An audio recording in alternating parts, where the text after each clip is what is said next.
오늘도 아브라함에 대한 이야기를 계속 이어가겠습니다. 지난 시간에 아브라함과 롯이 애굽에서의 실패를 경험 삼아서 다시 약속의 땅으로 올라왔습니다. 그랬더니 하나님이 복을 주심으로 그 땅이 감당할 수 없도록 만들어 주셨습니다. 그래서 이 두 사람 아브라함과 롯이 복을 받음으로 그들이 사는 그 땅에서 목자들끼리 좀 다툼이 나기 시작했습니다. 그래서 아브라함이 이제는 같이 살 수 없겠구나 생각해서 롯을 부르고 먼저 선택하게 하고, 그 롯의 선택에 의해서 롯은 소돔과 고모라 땅으로 가고 아브라함은 그 땅에서 머물러 있었습니다. 지난 시간 여기까지 우리가 살폈습니다. 오늘 말씀, 롯이 아브라함을 떠난 후에 여호와께서 아브라함에게 이르시되 나타나셨습니다. 어떤 의미가 있느냐?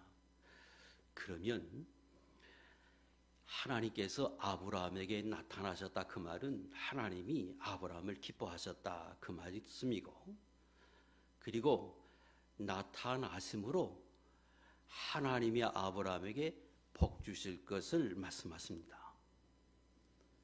그것은 지난 시간에 배운 것처럼 아브라함과 롯이 같이 살 수 없게 될 때 아브라함의 믿음으로 하나님 앞에서 양보하면서 본인은 가나안 땅에 머물면서 이방인들 앞에서 하나님의 영광을 위해서 힘쓰는 그 믿음을 보였습니다. 다시 말하면 하나님을 눈으로 본 것도 아니고 또 하나님이 직접 나타나서 이런저런 말씀하신 것도 아닌데, 아브라함은 지금까지 삶을 통하여 하나님의 살아계심을 보았고 깨달아서 그가 하나님 앞에서 믿음으로 살았더니 이 하나님이 이 롯이 떠난 뒤에 나타나십니다. 그리고 그에게 복을 주십니다. 뭘 할 수 있느냐? 세 가지를 우리가 깨달을 수 있는데, 첫 번째 깨닫는 것은 하나님이 주시는 복은 믿음을 통해서 받는다 하는 것을 깨닫습니다. 지금 아브라함이 믿음으로 살았더니 그에게 복을 주시기 위해서 하나님이 나타나셨고 실제로 복을 선포해 주십니다. 그런데 그 복은 롯이 같이 있을 때 준 게 아니고 롯이 떠난 후에 주어서 그 복은 롯과는 상관없는 복이요 아브라함에게 주시는 복이라고 하는 것을 알게 합니다. 우리가 늘 배우지만 하나님은 공의로우신 분이기 때문에 아무리 택한 사람이라고 해도 그가 믿음으로 하나님을 바라보고 믿을 때에 비로소 구원을 주시고 복을 주시고 은혜를 주십니다. 그리고 예수 믿는 사람이라고 해도 복 있는 삶을 살 때 그 믿음에 합당한 복을 주세요. 두 번째 깨닫는 것은 그 하나님 앞에 복을 받고 은혜를 입는 그 믿음은 삶으로 드러나야 한다는 거예요. 내가 하나님을 알아요? 성경을 알아요? 그걸로 그치면 그건 지식이고 그게 믿음이라 말할 수 없습니다. 그러나 그것을 깨닫기 때문에 내가 그렇게 살아지는 것, 이게 믿음인데, 하나님 앞에 복 있는 믿음이 되려면 삶으로 실제로 살아야 한다는 거예요. 그래서 야고보 2장에 행함이 없는 믿음은 그 자체가 죽은 것이다.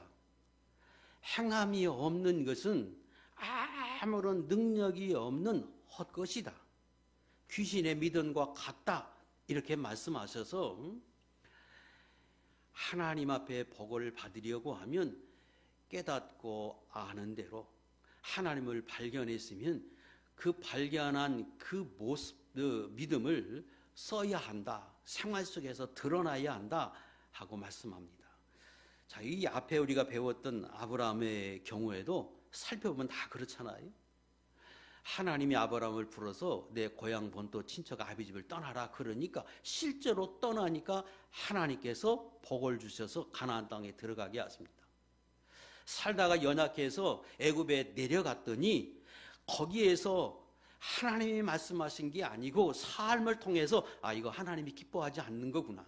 그래서 내게 이런 일이 당하는구나. 그거 깨닫고 그리고 깨달음으로 다시금 약속의 땅으로 돌아오니까 하나님이 복을 주세요. 그래서 그걸 깨달아서 더 처음 신앙으로 돌아가니까 하나님이 더 큰 복을 주세요. 그래서 아브라함이 그 하나님을 발견하고 그 하나님 앞에 살려고 몸부림치지요. 그래서 가나안 땅에 이방 사람이 사는 그 땅에서 형제끼리 다투는 거 옳지 않다. 그래서 내가 양보하고 그 하나님의 주시는 복을 바라보면서 믿음으로 살았더니 하나님이 나타나서 지금 또 말씀하세요. 이게 다 지식으로 받은 거냐? 아니지요. 실제로 삶으로 옮겼더니 그랬더니 그것을 하나님이 기뻐하시고 거기 합당한 은혜와 복을 주십니다. 자, 세 번째 깨닫는 것은 그러므로 지속적으로 믿음 있는 삶을 살아야 한다는 거예요. 자, 출발해서 가나안 땅에 올 때에는 아브라함과 롯이 같이 왔지요. 그래서 같이 복을 받습니다. 애굽에 같이 내려갔다가 거기서 깨닫고 같이 올라왔지요. 같이 복을 받아요. 그리고 더 첫사랑으로 첫신앙으로 다시 돌아갔더니 롯에게도 하나님이 큰 복을 주셨어요. 12장 5절에 그거 강조하지요. 13장 5절에 그거 강조하지요. 그런데 부자가 되고 잘 사고 넉넉하게 되니까 롯은 어떻게 했느냐?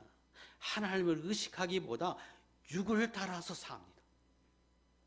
그랬잖아요, 지금. 그래서 하나님을 의식하는 사람이라고 하면 또 지금까지 주신 복이 하나님의 주신 복이라고 하면 그가 그 가나안 땅에 머물며 하나님을 섬겨야 하는데 지금 악이 가득한 곳인데 눈으로 그 땅이 너무 좋아 보인다고 살기 좋다고 하나님을 떠난 그가 이전에는 잘 신앙생활 했다고 해도 지금은 그게 아니지요. 그러니까 하나님이 이번에 주시는 복은 롯을 배제시키고 주십니다. 그래서 예수 믿는 사람은 언제나 현재성이 중요해요. 내가 과거에 하나님을 잘 섬겼죠? 중요해요. 그러나 그것 가지고 내가 영원히 이르는 게 아니고 현재의 복을 받고 은혜 입으려고 하면 내가 현재의 하나님 앞에 합당하게 살아야 하고 그때 하나님이 복을 주세요. 그러므로 예수 믿는 사람은 언제나 믿음을 통해서 받는다. 그리고 그 믿음은 산 믿음, 행동하는 믿음, 살아있는 믿음이어야 한다. 그러므로 현재에도 그 믿음을 지키고 살아야 한다 하는 교훈을 얻습니다. 자, 하나님이 나타나셨어요. 그리고 지금 뭐라고 말씀하시느냐? 14절에 너는 눈을 들어 너 있는 곳에서 북쪽과 남쪽 그리고 동쪽과 서쪽을 바라보라 하고 하나님이 말씀하십니다. 자, 눈을 들어라. 그리고 사방을 바라보라. 그런데 그 동서남북 그러면 사방이지요. 그래서 우리가 보통 쓸 때는 동서남북 이렇게 써야 아주 자연스러운데 본문을 잘 보면 북쪽과 남쪽 그랬어요. 그리고 동쪽과 서쪽 그러지요. 그걸 우리가 이렇게 고개에 들어서 해보면 북쪽, 남쪽, 동쪽, 서쪽 이렇게 되지요. 그래서 그것을 다시 반복해 보면 정으로 북쪽과 남쪽 정으로 그리고 동과 서 횡으로 살펴보라, 바라보라 그런 뜻이죠. 그러면 15절 보이는 땅을 내가 너와 내 자손에게 주리니 영원에 이른다. 16절 내 자손이 땅의 티끌과 같게 하겠다. 그렇게만 하면 내가 다 땅을 주고 내 자손이 번성하게 해서 사람이 땅에 있는 티끌을 샌다. 그런데 샌다고 세워집니까? 너무 많아서 못 세잖아요. 그와 같이 내 자손도 다른 사람이 세어볼 것인데 마치 땅에 있는 티끌을 셀 수 없는 것처럼 내 자녀들도 번성해서 번창해서 셀 수 없게 될 거다. 그렇게 만들어 주신다 하고 말씀하세요. 쉽지요? 저와 여러분이 하나님이 나타나서 눈을 들어서 바라보라, 동서남북 바라봐라, 종으로 바라보고 행으로 바라봐라. 그러면 내 보이는 땅 다 주겠다. 그리고 내가 복을 주어서 내가 지금 자식이 없는데 내 자식이 번성해서 하늘의 별과 같이 땅의 티끌과 같이 많아지게 하겠다. 그 얼마나 큰 축복입니까? 근데 하나님이 지금 그렇게 말씀하세요. 자, 그리고 또 말씀하실 때에 17절 너는 일어나 그 땅을 종과 행으로 두루 다녀보라. 그래서 그 하나님이 지금 하시는 말씀을 정리해 보면 두 가지로 나눌 수 있어요. 하나는 눈을 들어서 바라보라. 어디로? 종과 행으로. 두 번째는 일어나서 행하라. 두루 다녀보라. 어디로? 종과 행으로. 이렇게 나눌 수 있어요. 그러면 17절 그것을 내게 주리라. 자, 간략하게 두 가지로 하나님이 말씀하셨는데 그게 도대체 무슨 의미냐? 정말로 바라보면 다 준다고 하신 그 말씀이 오늘 우리에게 해당되는 것이냐? 뭘 하나님이 말씀하시고자 하심이냐? 자, 오늘 이 부분을 좀 살펴서 우리에게 나에게 적용시켜서 생각해 보려고 그럽니다. 자, 하나님이 지금 롯이 떠난 후에 나타나셨어요. 그리고 지금 말씀하시는 거예요. 그때 눈을 들라 하신 말씀은 첫 번째 위로의 의미가 있다고 생각해요. 그동안에 조카 롯과 함께 가나안 땅에 와서 어렵게 살았는데 하나님의 복을 주어서 함께 같이 어울려 살다가 도저히 살 수 없어서 선택하게 하고 지금 떠나보냈어요. 그 마음이 어떨까요? 아주 잡잡하겠지요. 한편으로는 걱정이 되고 염려되고 또 섭섭하기도 하고 허전하기도 하고 그럴 것 아닙니까? 그래서 하나님이 말씀하시는 거예요. 아브라함아 눈을 들어라. 위로의 의미가 있다고 생각해요. 두 번째 믿음 가지라는 거예요. 믿음을 가지고 소망 가운데 살라고 지금 말씀하시는 것으로 들립니다. 자, 이 말씀은 아브라함의 입장에 생각해 보면 하나님이 계속해서 나타내서 말씀은 하셨어요. 그런데 실제로 아브라함이 그 말씀을 들으면 너무 좋아요. 그런데 현실은 어떠냐? 현실은 그 땅이 갑자기 하나님이 그렇게 말씀하실 때에 그 박토가 황무지와 같은 그 광야가 애국과 같은 땅으로 바뀐 게 아니고 여전히 황무지예요. 그런데 하나님은 말씀하세요.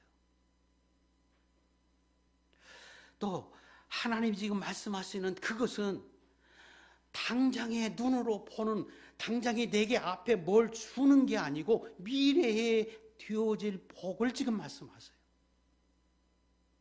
그러니까 아브라함 입장에서 보면 그 하나님이 말씀하시는 걸 들으면 너무 좋은데 그런데 하나님이 떠나고 잠시 지나면 어때요? 현실은 변한 게 없단 말이에요. 그래서 하나님 말씀하시는 거예요. 믿음을 가지고 소망을 가지고 내가 너에게 이런 복을 줄 것을 바라보고 저 황무지 같지만 너는 영으로 바라보고 그리고 영으로 하나님의 주실 복을 새기면서 그렇게 두루두루 살펴보라. 하나님이 지금 이렇게 황무지지만 내게 복을 주신다. 은혜 주신다. 이것을 기억하고 내가 그렇게 하라는 거예요. 자, 이전에 이 말씀을 하실 때에는 아브라함이 그게 뭘 의미하는지 몰랐을 거예요. 자, 그런데 지금 가나안 땅에 들어왔었잖아요. 너무 살기 힘들어서 눈으로 보는 건 다 황무지니까. 그래서 점점점 애굽으로 내려갔어요. 그리고 마침내 애굽으로 내려갔다가 거기서 큰 위기 겪고 하나님의 은혜로 올라왔어요. 그래서 어떻게 결심합니까? 그래, 하나님이 말씀하신 이곳, 언약하신 이곳, 여기가 복된 땅에 내가 그렇게 살아야지 하고 살았더니 그 땅에 감당할 수 없을 만큼 가축을 번성하게 만들어 주셨어요. 그런데 거기에 하나님이 나타났다든가 하나님을 보여준 게 아니에요. 그 말씀을 믿고 그렇게 좀 살았더니 하나님이 그렇게 만들어 주셨어요. 그리고 아브라함이 그걸 깨닫고 생활 속에서 이방인들만 있는 그곳에서 하나님을 의식하고 다투지 말자. 우리 하나님 섬기는 사람인데 이방 사람이 있는 사람은 거기서 우리가 다투면 되겠느냐. 그래서 자가 양보하고 했지요. 그랬더니 하나님이 복을 주세요. 그래서 아브라함이 지금 뭘 깨닫느냐? 아, 하나님 여기도 계시고 내가 이렇게 사는 걸 하나님이 다 보시는구나, 아시는구나. 그리고 그 약속을 믿고 내가 현실은 이래도 여기서 살면 복 주시는구나. 이걸 어느 정도 깨달았어. 그래서 하나님 말씀하시는 거예요. 내가 나를 바라보고 믿음의 눈으로 바라보고 내가 양보하면서 나를 바라봤지. 앞으로 그렇게 살아. 이 앞에 황무지밖에 없지만 멀리 바라보고 이 땅 다 내게 줄 거다. 하나님이 내게 복을 주신다. 그 믿음을 가지고 너는 바라보라는 거예요. 뭘 육의 눈으로 바라보지 말고 영의 눈으로 바라보라. 소망을 가지고 바라보라 하고 지금 하나님 말씀하시는 거예요. 특별히 정으로 바라보라. 그것은 하나님과의 나의 관계 속에서 바라보라 그랬어요. 이것은 첫째는 위로의 의미로 말씀하시고 두 번째는 소망을 갖고 믿음으로 살라고 지금 하나님이 말씀하시고 세 번째는 하나님이 너를 인도하신다고 하는 걸 확신하라는 거예요. 그래서 하나님과 너의 관계 속에서 그 하나님이 내게 인도하는 것을 바라보라, 믿어라. 그리고 그 하나님을 지금처럼 그렇게 따라가라 하고 말씀하십니다. 자, 이것도 처음에 말씀하시면 이게 무슨 말씀인지 몰라요. 생각해 보세요. 하나님이 아브라함이 처음에 부를 때 어떻게 부르느냐? 너 고향 본토 친척 아비집 떠나라 그러지요?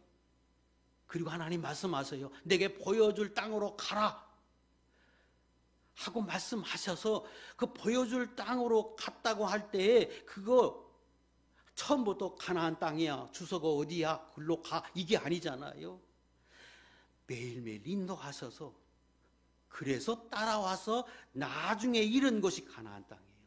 어떻게 인도하셨느냐? 우리는 몰라요. 성경에 침묵하니까. 이스라엘 백성이 광야에 40년 사는 동안 불과 구름으로 인도하신 건 성경에 기록해서 아는데 아브라함을 보여줄 땅으로 가라 그래서 보여준 땅으로 마침내 가나안 땅에 왔는데 어떻게 인도했는지 우리는 몰라요. 그런데 아브라함이 인도받아서 왔어요. 그래서 마침내 거기에 오니까 여기야 하고 말씀하시죠. 지금 하나님 말씀하시는 게 그거예요. 내가 내게 이걸 복을 주실 거야. 그리고 앞으로도 너를 인도해 줄 거야. 그러니까 하나님이 나를 어떻게 인도하시는지, 하나님은 뭐라고 말씀하시는지 이거를 하나님과 너의 관계 속에서 잘 살펴보라. 이걸 지금 말씀하시는 거예요. 그래서 애굽에서 실패하고 올라올 때도 하나님이 올라가라 말씀해요? 아니요, 그런 말씀이 없어요. 근데 생활 속에서 경험해서 체험해서 자기가 깨달아요. 아, 여기가 있는 것이 아니구나. 그래서 올라와요. 그게 하나님 인도예요. 실패할 수도 있고 넘어질 수도 있고 또 이건가 저건가 할 수는 있었겠지요. 그런데 궁극적으로 그렇게 오니까 마침내 하나님이 복을 주어서 하나님 이걸 원하셨구나. 내가 있어야 할 자리가 여기구나. 깨닫는 거죠. 서로 다투어요. 그래서 마음이 불편해요. 이거 하나님 기뻐하지 않아. 그래서 이거 어떻게 할까? 그러면 서로 좀 헤어져서 살아야지. 그럼 어떻게 헤어질까? 내가 양보해야지 하고 양보했어요. 그랬더니 하나님 기뻐해서 나타나셨어요.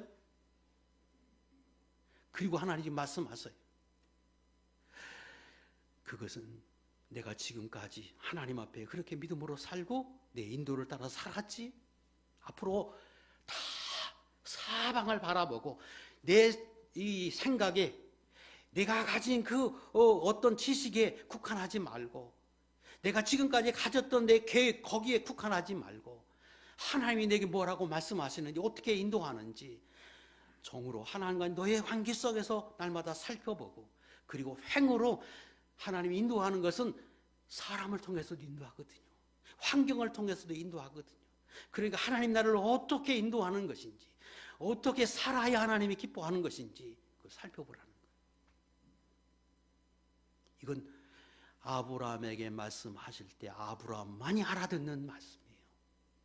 이 말씀은 경험에 의해서 아브라함의 체험에 의해서 지금 이 단계에 왔을 때 하나님 그가 이게 무슨 말인지 알아들을 때 지금 말씀하시는 거죠.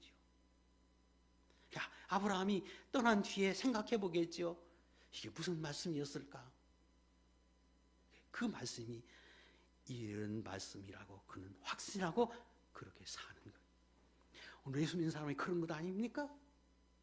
저와 여러분이 다 하나님 앞에 예수 믿고 하나님의 자녀가 돼서 오늘도 본토 친척 아비집을 떠난 것처럼 주일만 되면 교회에 와서 예배드리는 저와 여러분 하나님 바라보고 살잖아요.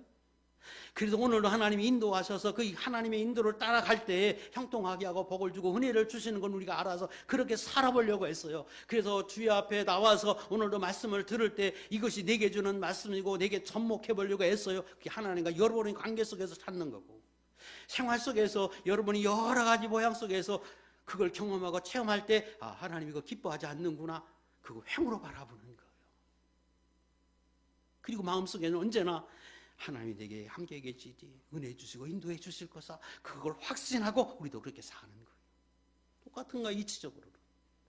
여기서 경계할 게 있어요. 눈을 들어보라. 그 말은 멀리 보라는 거예요. 멀리. 예수 믿는 사람이 하나님 앞에 믿음으로 살 때는 멀리 봐야지요. 이 앞에만 보면 넘어져요. 하나님의 주신 복은 영적인 거예요. 제가 말씀드렸잖아요. 복을 약속하시면 지금 이 땅이 좀 편하게 해주면 얼마나 좋아요. 애국과 같은 곳으로 인도해 주시면 얼마나 좋아요. 그런데 황무지 같은 곳에 하나님이 여기다 그러시고는 그리고 말씀만 하셔요. 영적인 것이요. 그리고 미래에 주실 복이에요. 그래서 눈을 멀리 바라봐야지. 이 앞에만 바라보면 넘어져요. 멀리 바라봐야 한다. 이게 예수 믿는 사람이 걸어가는 거예요. 여러분 교회 나왔어요. 근데 제 삶은 변하지 않아요. 내 어떤 문제 가지고 하나님 앞에 기도해요. 그래서 기도할 때 확신이 오고 내 마음이 뜨거워지고 그리고 응답을 받은 것 같은데 그리고 삶을 보면 아무것도 변한 게 없어요. 멀리 바라보세요. 조금 더 멀리 바라보세요. 그리고 지금 하나님 내게 어떻게 인도하시는지 내일 뭘로 바라보는지 뭘로 하나님이 기뻐하시는지 그거 깨달아서 그거 살펴봐서 두루두 살펴봐서 그렇게 살려고 해보세요. 그러면 하나님이 그 속에서 나를 인도하시고 그 속에서 복을 주십니다. 또 하나 경계할 게 있어요. 오늘 본문 잘 보세요. 아브라함에게 이르시되 너는 눈을 들어 너 있는 곳에서 너 있는 곳에 이 말씀은 현실에 충실하고 현실을 직시하라는 거예요. 하나님이 눈을 들어서 사방을 바라보러 다 내게 줄 거다. 그래서 소망을 가져라. 그래서 꿈을 꾸라. 그래서 꿈을 꾸. 하나님 이렇게 해주실 거야. 좋아요. 왜? 지금 하나님 그렇게 말씀하시니까. 그래 언제나 기억할 것은 현실을 직시해야지. 분수에 맞게 이렇게 해야지. 현실과 동떨어지게 나가는 것은 망상이고 허망이에요. 내 번번과 벗어나는 일은 하나님 기뻐하지 않아요. 하나님의 일은 차근차근 단계적으로 해요. 시간을 두고 하세요. 하나님이 말씀으로 세상을 창조하셨어요. 그러면 말씀만 하시면 세상이 다 존재할 만한 능력을 갖고 계시면 하루에 해야 하잖아요. 하루에. 한순간에 한 번에 다 짱하고 만들 수 있는데 하나님 그렇게 하시던가요? 하루 단계적으로 차근차근 하시지요. 시간을 두시고 하나님이 복을 주고 은혜를 주실 때에도 그와 같아요. 단계적으로 하세요. 시간을 두고 하세요. 그러므로 우리도 하나님 앞에서는 그렇게 살아야 하는 거예요. 하나님의 복은 상식적이고 질서에 따라 순서적으로 주세요. 마치 로또 사놓고 하나님이 하루에 그냥 나를 부자 만들어 주시면 좋겠다 하고 꿈꾸고 기도하듯이 사는 것, 그 하나님이 기뻐하는 삶이 아니요. 예수 믿는 사람은 그렇게 사는 게 아니에요. 하나님은 절대 그렇게 안 하세요. 불성실한 삶, 게으르고 부정적인 사람, 이거 하나님 기뻐하지 않아요. 머리도 나쁘고 공부도 안 하면서 판사 되겠다고 하는 거, 그 허망이에요. 현실 직시하고 한 단계 기도하면서 하나님이 주실 걸 바라보면서 소망하면서 그리고 최선을 다해서 한 걸음 가야 하는 것이지. 이거 벗어나면 이거 잘못되기 쉬워요. 그래서 너 있는 곳에서 바라보라. 저는 여러분이 오늘도 아브라함에게 함께 하신 것처럼 여러분에게도 함께 하셔서 여러분 앞에도 이런 복과 은혜를 주실 것인데 날마다 믿음을 가지고 소망하면서 하나님이 내게 인도해 주실 걸 바라보고 확신하면서 나를 어떻게 인도하시는지 하나님의 관계 속에서 살펴보고 내 주위에 살펴보고 날마다 한 걸음 하나님에 가까이 가는 하나님의 종들이 되시기를 축복합니다. 멀리 바라보시고 그리고 내 있는 곳에서 현실을 직시하고 충실하게 한 단계 최선을 다해서 그렇게 살아가는 하나님의 종들이 되시기를 축복합니다. 두 번째는 너는 일어나 정과 행으로 두루 다녀보라는 거예요. 첫 번째는 눈을 들어서 바라보라. 두 번째는 일어나라. 실천하라는 거예요. 먼저는 바라보라. 하나님의 뜻이 어디 있는지, 하나님 어떻게 인도하는 것인지, 하나님이 주실 것을 소망하면서 그렇게 살라. 그리고 깨달아지면, 말씀하시면, 확실히 되면 실천하라는 거예요. 일어나라는 거예요. 굉장히 중요한 말씀입니다.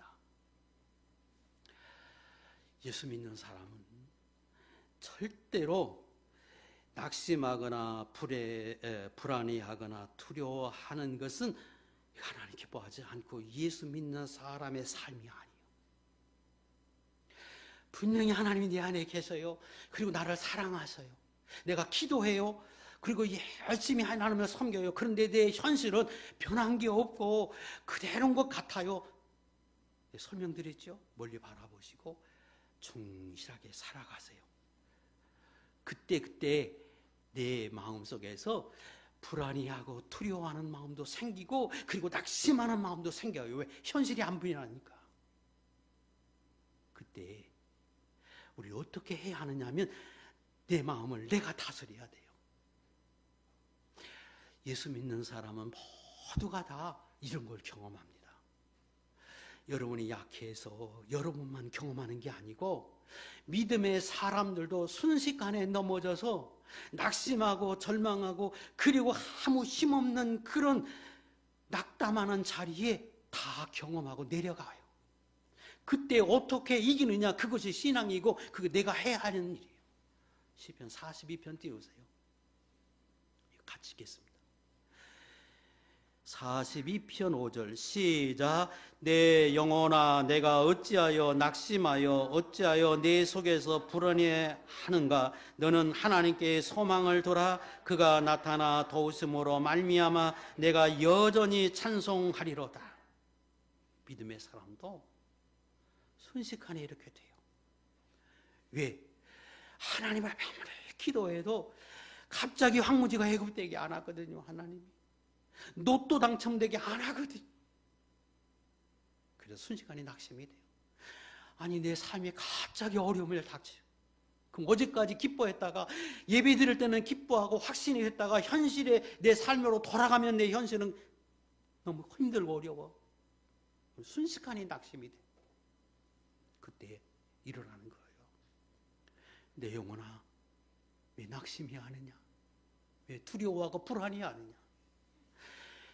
내 안에 하나님이 계신데, 하나님 나를 붙들고 계신데 왜 두려워하고 낙심하느냐? 자기가 자기에게 지금 하는 말이에요. 누가? 이 성경에 나오는 믿음의 사람들이 이렇게 살았어요.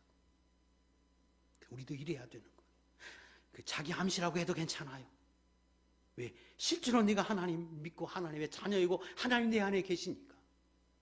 언제나 내가 그런 자리에 내려가지고 언제나 자기 자신에게 얘기하세요. 내 영혼아, 내가 어찌하여 낙심하며 어찌하여 내 속에서 불안해하는가? 너는 하나님께 소망을 둬라. 그가 나타나 도우심으로 말미암아 내가 여전히 찬송하리로다. 그리고 찬송하고, 그리고 기도하고, 그리고 다시 주님을 부르시고 그렇게 하세요. 그럼 네 안에 계신 주님이 우리로 하여금 힘을 얻게 하고 다시 일어설 힘을 주시고 주님을 바라보게 하세요. 그리고 그 사이에 그것이 믿음이 되어져서 내 문제도 해결하시는 거예요. 그래서 잠언 4장 23절에 띄우세요. 이것도 같이 우리가 잘 아는 말씀이죠. 시작. 모든 지킬 만한 것 중에 더욱 내 마음을 지키라. 생명의 근원이 이에서 남이로라. 내 마음을 지키는 거예요. 그래, 내가 왜 낙심해? 아니, 하나님 나를 얼마나 사랑하시는데, 하나님이 지금까지 나를 지켜주셨는데, 하나님 이런 복을 주시는데, 그러면서 자기가 자기 마음을 다스리는 거예요. 내가 이렇게 살면 안 되지. 다시 일어서자. 내가 다시 기도하자. 내가 믿음의 자리로 나가자. 이게 예수 믿는 사람의 삶이에요. 예수 잘 믿고 충만한 사람은 이런 게 없는 게 아니에요. 있어요. 있을 때 이렇게 다스리는 거예요. 여기에서 생명의 근원이 여기서 나요. 이게 무너져버리면 한순간에 무너지는 거예요. 사람을 세 분류로 나눌 수 있어요. 첫째는 육체적으로 사는 사람이에요. 감정에 충실해서 사는 사람. 우리는 그런 사람을 미성숙한 사람이라고 말해요. 두 번째는 이성적인 사람이죠. 도덕적인 사람. 내가 이렇게 살면 안 되지. 왜? 양심의 가책을 받거나, 또 내가 지금까지 배웠던 지식, 과학, 경험 다 비춰서, 그래, 내가 아버지로서 이렇게 살면 안 되지. 내가 어머니로서 이렇게 살면 안 되지. 내가 자녀로서 부모 앞에 이러면 안 되지. 그러면서 자기를 다스려. 이성적인 거예요. 그래서 도덕적으로 그렇게 살려고 했어요. 그게 우리 사람 중에 그렇게 사는 사람, 도덕적이고 윤리적인 사람이라고 말해요. 이 정도의 차이가 있을 수 있지만 우리 마땅히 그렇게 살아야 하고 그렇게 살라고 우리가 배우는 거지요.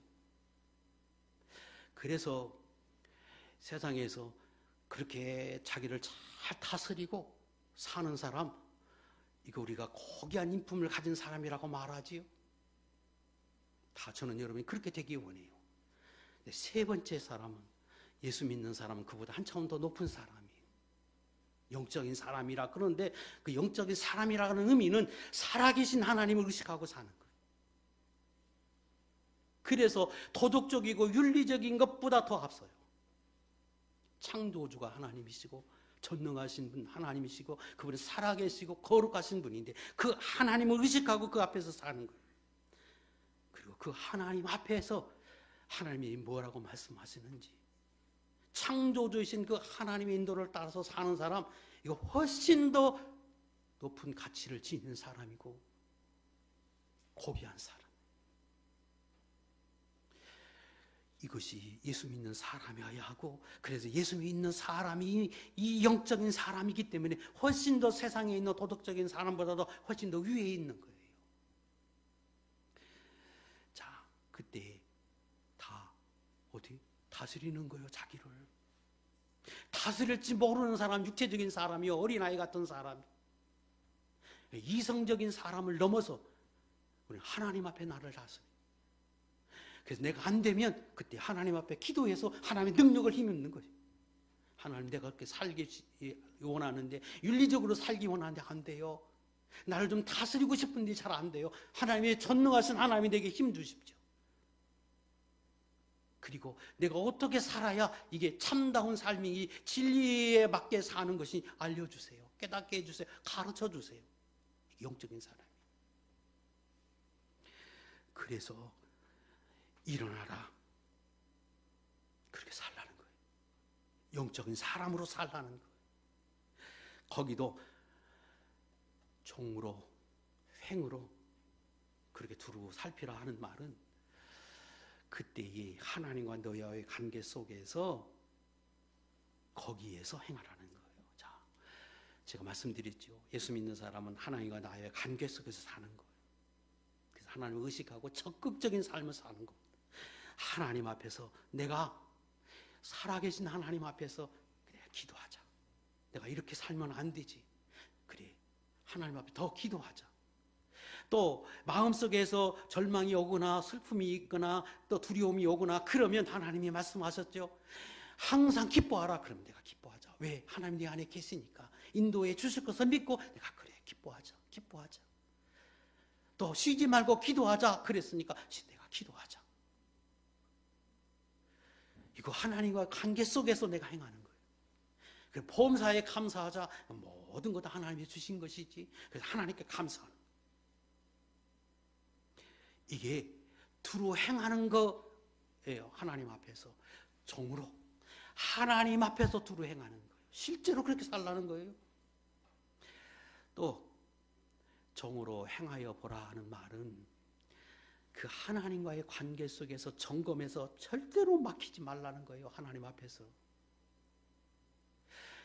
하나님이 창조주신데, 복의 근원이신데, 그분과 나의 관계에서 막히면 하나님이 주시는 복이 끊기기 때문에 그분과 나의 관계 속에서 막히지 않도록 항상 점검해라는 거예요. 그 하나님과 막히는 것, 뭐가 막히는 거냐? 우리가 잘 아는 것, 첫째가 죄지요. 죄 지으면 하나님 앞에 막혀요. 죄 지으면, 연약해서 죄 지으면 즉시 회개하시면 돼요. 두 번째, 그것만 막히는 게 아니에요. 하나님을 불신하는 것, 의심하는 것, 원망하는 것, 불평하는 것 다 막히는 거예요. 그 하나님이 정말로 기뻐하지 않아요. 그런 거 없게 하라는 거예요. 하나님 앞에서. 이거 간략하게 제가 설명하지만 굉장히 중요한 것이잖아요. 모든 복이 하나님으로부터 오니까. 요셉이라는 사람이 있습니다. 우리가 잘 알지요. 요셉은 형제들에게 의해서 외국에 팔려갔어요. 날마다 불행 중에 살아야 되잖아요. 날마다 눈물을 흘리면서 살아야 되죠. 근데 그는 하나님을 의식하고 하나님 앞에서 살았어요. 어디 가든지 하나님을 의식하고 사니까 나무 집에 팔려서 거기 종살이해도 거기서 양심에 맞춰서 사니까 거기서 총무가 돼요. 그리고 그의 부인이 그를 유혹하니까, 왜? 너무 청년이 정직하고 너무 하나님 좋은 사람이기 때문에 그 주인의 아내가 유혹하잖아요. 그때 창세기 39장 9절에서 그는 이렇게 말합니다. 내가 어찌 이 큰 악을 행하여 하나님께 죄를 지으리까.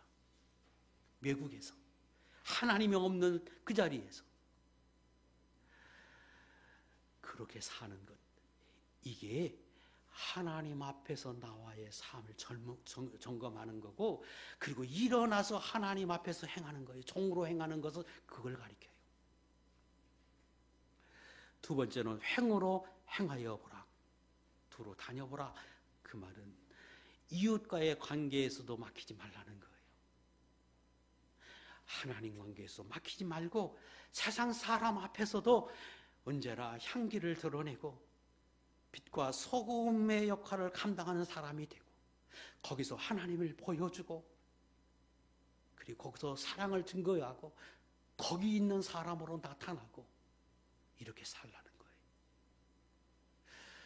그러면 날마다 눈을 들어 하나님을 바라보고 소망하고 그리고 그 하나님의 인도가 무엇인지 바라보고, 그리고 실제로 그 하나님과의 관계성을 점검하고 사람과의 관계를 점검해서 맡기지 않고 살면 그러면 되잖아요. 예수 믿는 사람이. 그것이 곧 신약시대 때에 우리에게 주신 불과 구름으로 인도하시는 하나님을 따라가는 거예요. 진리와 성령의 인도함을 따라서 살아가는 삶이. 마태복음 5장 23절 24절 읽겠습니다. 시작. 그러므로 예물을 제단에 드리려다가 거기서 내 형제에게 원망들을 만한 일이 있는 것이 생각나거든 예물을 제단 앞에 두고 먼저 가서 형제와 화목하고 그 후에 와서 예물을 드리라. 이 사람과의 관계 막히지 않게 하라, 그 말이 있습니다. 자, 그러면 어떻게 하시느냐? 하나님의 약속을 이루시오. 지금 말씀하시죠? 눈을 들어서 동서남북 횡으로 보고 또 종으로 보고 횡으로 보고, 그리고 실제로 그렇게 살아서 하나님과의 관계가 막히지 않고 또 사람과의 관계에서 막히지 않고 그렇게 살라. 그럼 어떻게 해요? 하나님이 주신다는 거예요. 하나님이 주시는 이것을 하나님이 지금 뭐라고 우리에게 확신시켜 주는가 하면 본문 15절부터 16절, 17절에 이렇게 말씀하셔요. 띄우세요. 본문에 있는 말씀이에요. 그런데 하나님 말씀하시잖아요. 땅을 준다. 내가 바라보는 땅, 내가 소망하고 비전을 가지는 그거 내가 이루게 하신다. 근데 누가 이루게 해? 내가 하나님이 이루게 하신다. 내가 주신다. 티끌과 같이 많은 자손이 되게 하신다. 누가? 내가 하신다. 내가. 이렇게 말씀하세요. 그렇게 살기만 하면 내가 하는 게 아니에요. 사실은 다 하나님이 이루어 주시는 거예요. 여러분 삶에 해보세요. 그 내가 하면 어려운데 안 되는데 불가능한 일인데 그래 하나님이 행해 주세요. 앞서서 싸워 주세요. 그래서 이루게 하시고 하나님 앞에 영광을 돌리게 하나님이 하세요. 그래서 말씀하시잖아요. 보이는 땅을 내가 내 자손에게 주리니 영원히 이르리라. 내가 내 자손에게 땅에 티끌 같게 하겠다. 내가 그것을 내게 주리라. 주체가 하나님이. 그렇게만 살면, 그렇게만 행하면 내가 역사에서 너에게 이런 은혜를 주신다고 말씀하십니다. 저는 여러분이 수없이 배우고 깨달은 이 말씀들이지만 실제로 여러분의 삶에서 그 하나님 앞에 이렇게 살아드려서 우리 사랑하는 성도들, 여러분의 가정은 하나님의 채우신 복을 받고 하나님 형통케 하는 은혜를 입고 하나님의 주시는 이 놀라운 사랑과 은혜를 경험하고 사는 하나님의 종들이 되시기를 축복합니다. 18절 보세요. 이에 아브라함이 장막을 옮겨 헤브론에 있는 마므레 상수의 숲에 이르러 거주하며 거기서 여호와를 위해 제단을 쌓았어요. 자, 이에 하나님이 이렇게 말씀하시기에 아브라함이 장소를 옮겼어요. 어디로? 헤브론으로. 무슨 말씀이에요? 하나님이 이렇게 말씀하신 것을 깨달아서 두루 살펴봐서 하나님이 내게 인도하시는 것이 무엇인지 그 하나님의 인도를 따라서 헤브론으로 옮겼다, 그런 뜻이죠. 그래서 이 말은 하나님이 실제로 아브라함을 인도해 주셨다. 그리고 아브라함이 하나님의 인도를 따라서 헤브론에 도착했다. 그리고 그렇게 하면 하나님이 내 땅을 그거 너에게 준다고 말씀하셨죠. 그래서 하나님이 주시겠다고 하는 말이 다 포함되어 있는 거예요. 자, 여기에 하나님이 나타나서 꿈으로 말씀하시거나 환상을 보여가 이리 가라 저리 가라, 그거 없어요. 그거 없어요. 하나님이 그와 함께 계셔서 생각 속에서 역사하시고 환경 중에 역사하시고 그리고 그 마음을 이끌어가게 하시고, 그래서 또 하나님을 바라보고 하나님 내가 어떻게 살까요? 기도하고 그러서 살아서 옮겨준 것이 헤브론이요. 그걸 말씀하시는 거예요. 우리는 어떻게 기도해서 하나님 앞에 음성을 듣기 원해요. 하나님의 불과 구름으로 나타나서 이적을 보여주시기 원해요? 아니에요. 그것만 하나님 인도하는 게 아니에요. 그 성숙한 삶이 아니에요. 성숙한 삶은 하나님이 나와 함께 계셔서 우리의 환경 속에서, 상황 속에서, 역사에서 나의 삶을 지배하고 다스려서 내가 그렇게 사는 거예요. 그래서 지금 헤브론에 왔어요. 거기서 하나님 앞에 제사하고 하나님을 섬겼어요. 자, 그러면 헤브론이 정말 하나님 인도하신 곳인가? 왜? 나타나서 말씀하신 것도 아니고 여기다가 말씀하신 것도 아니고 그가 이렇게 저렇게 인도함을 받아도 거기까지 와서 하나님을 섬겼는데 그 땅이 정말 하나님이 주신 것이 맞는가? 자, 살펴보겠습니다. 그 땅을 하나님이 말씀하세요. 그 땅은 내가 영원히 이루리라. 영원히 너희 땅이 되게 하리라고 말씀하셨어요. 그런데 이후에 쭉 창세기를 바라보면 아브라함이 가나안 땅에 살면서 그 어느 곳에서 돈을 주고 땅을 산 게 없는데 딱 한 군데 헤브론에서 자기 땅을 사요. 띄우겠습니다. 창세기 23장 18절 19절 시작. 성문에 들어온 모든 헷족 속이 버는 데서 아브라함의 소유로 확정된지라. 그 후에 아브라함이 그 아내의 사례를 가나안 땅 마므레 앞 막벨라 밭굴에 장사하였더라.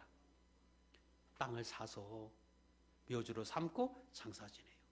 유일하게 산 땅이에요. 지금 뭐라고 말씀하세요? 너 두루 살펴봐라. 내가 너를 인도하겠다. 하나님 인도를 따라서 내가 자리 잡고 그렇게 살면 그 땅 내가 내 땅에 되게 하고 영원히 이르리라 그렇게 말씀하셨는데 영원히 이른 땅이 됐어요. 실제 돈 주고 샀거든요. 그리고 그 무덤에 아내 묻고 자기도 거기 묻혀요. 자기 아들 이삭도 거기 묻혀요. 요셉도 애굽에서 죽지만 나중에 나 우리 조상의 묘에 안치해달라 그래서 나중에 거기에 요셉이 아버지 야곱을 요 막벨라 굴에 안치해요. 그래서 영원히 그 땅이 성경의 말씀대로 헤브론이 자기 땅이 되게 하세요. 놀라운 거지. 헤브론에 하나님의 복을 주어서 황무지 같은 곳이었는데 하나님이 이렇게 약속하시고 실제 아브라함이 하나님 인도를 따라서 헤브론에 장막지고 거기 살았더니 나중에 가나안 땅 중에 제일 좋은 땅이 되어서 다 만 20세 이상 된 사람, 애굽에 살다가 가나안 땅에 들어간 사람 딱 2명 있었잖아요. 하나는 여호수아, 하나는 갈렙. 그런데 갈렙이 그 믿음의 사람 갈렙이 나중에 하나님 앞에 달라고 해서 얻은 땅이 어디냐? 헤브론이에요. 복된 땅이 정말로 됐어요. 여호수아 14장 13절. 여호수아가 여분네의 아들 갈렙을 위하여 축복하고 헤브론을 그에게 주어 기업을 삼게 하며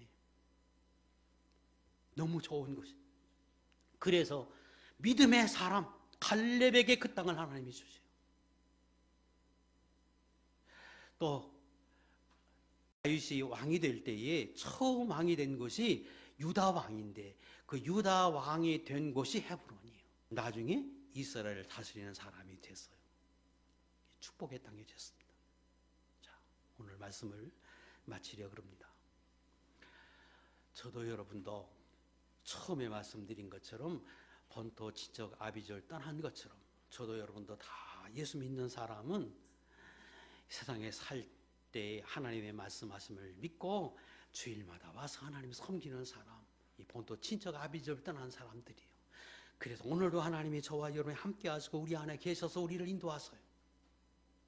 이때 지금 아브라함과 롯을 통해서 우리가 그 말씀들을 배워가는데 여기 아브라함의 믿음의 사람이 돼서 더 큰 복을 받고 실제로 그가 하나님의 인도를 따라서 영원한 믿음의 조상이 된 것처럼 여기 계신 모든 분들은 그렇게 살아들여서 여러분들도 그의 후손으로 합당한 사람이 되고 그런 복을 받고 누리는 복된 종들 되실 길을 주의 이름으로 축복합니다. 기도하겠습니다.